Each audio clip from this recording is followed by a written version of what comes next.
कि महिलाओं के काम करने को लेके बहुत सारे परिवारों में एक रोक है, जिसे कहते हैं शायद उनके उनके विचारों में ये भेद है कि महिलाएं काम करने बाहर ना जाएं, पढ़ लें लेकिन काम करने बाहर ना जाएं।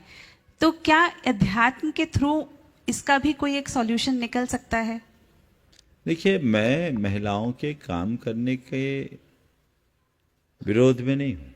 काम करे, कोई भी करे, महिला करे, पुरुष करे, पर चाहे महिला हो या पुरुष, काम करने से पहले सोचे कि वो काम क्यों कर रहे।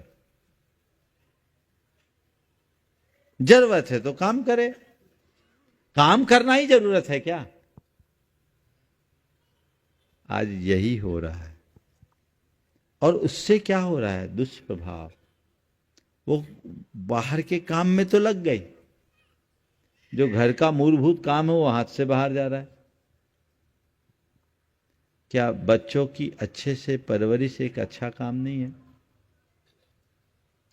परिवार का सफल संचालन क्या एक अच्छा काम नहीं है? घर की आंतरिक व्यवस्थाओं को संभालना क्या एक जवाबदारी का काम नहीं है? अपने धार्मिक, सामाजिक, सांस्कृतिक परंपराओं को आगे प्रवाहित करना क्या हमारी जिम्मेदारी नहीं है? पर हमारे देश में सबसे बड़ी विडंबना यह है कि इन कामों को हम अर्थहीन मानने लगे। अगर कोई गृहिणी इन कामों को करती है तो उसको ज्यादा महत्व नहीं भी दिया जाता, उसको कम समझते हैं। मानसिकता बदलना चाहिए। उनको ये समझना चाहिए कि पुरुष बड़े बड़े प्रावधान प्रस्तुत कर सकता है, पर घर की आंतरिक व्यवस्था जितने अच्छे से एक महिला कर सकती है, पुरुष नहीं कर सकता। ये जन्मजात कौशल आप सबके पास प्राप्त है। तो अगर कोई गृहिणी ये कार्य करती है तो उसकी सराहना होनी चाहिए, उसको सम्मानित करना चाहिए, उसको प्रोत्साहित करना चाहिए। काम करने के लिए जब जरूरत है तो काम करे। पर यदि घर के पुरुष काम करने में पूरी तरह समर्थ है और उससे घर की सारी सुव्यवस्था चल रही है, ये तो पार्टनरशिप है। पहले तो दंपति कहलाते, तब तो लाइफ पार्टनर कहने लगे। तो मैं कह रहा हूं ठीक है, वो काम बाहर का संभाले, तुम भीतर का संभालो, हिसाब बराबर। लेकिन वही केयर इकोनॉमी को कोई इतनी रिस्पेक्ट नहीं देता। वो सोच बदलनी चाहिए। उसका परिणाम है कि बच्चे आयाओं के भरोसे पल रहे हैं, और आज के समय में बच्चे माँ बाप के हो ही नहीं पा रहे। पूरी पश्चिमी बातें लोगों के मन में हावी हो गए।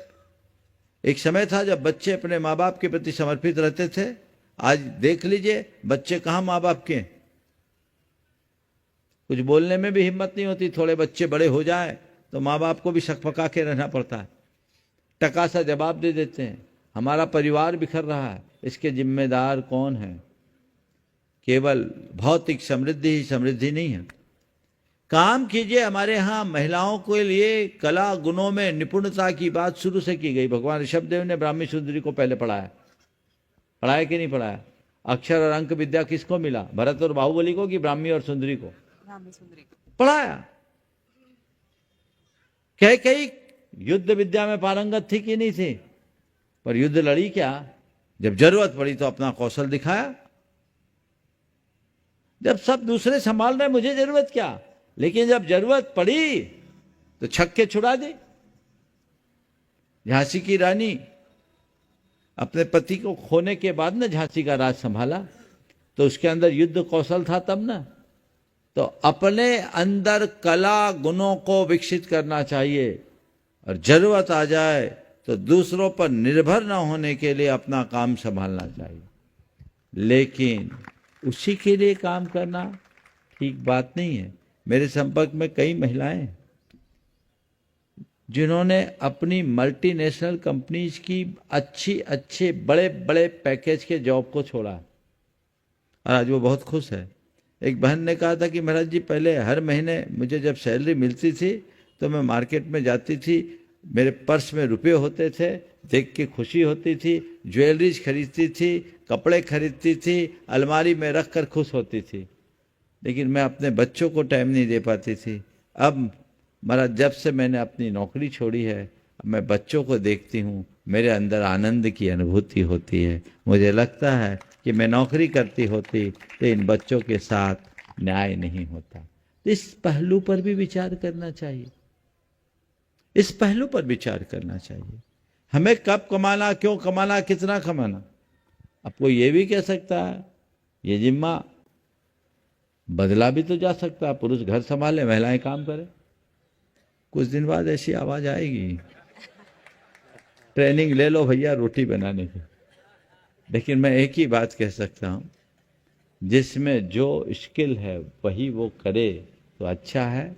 और एक वाक्य में मैं कहूँगा, नारियां इस धरती की बहुत बड़ी शक्ति, सारी शक्ति नारी के अंदर समाहित है।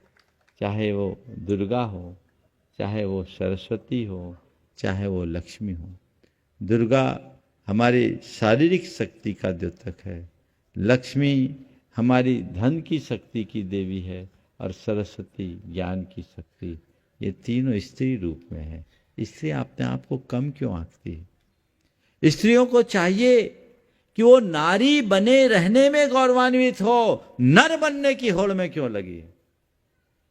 पुरुषों के समान काम करने के लिए क्यों दौड़ती? अपने आप को कमतर क्यों आंकती है?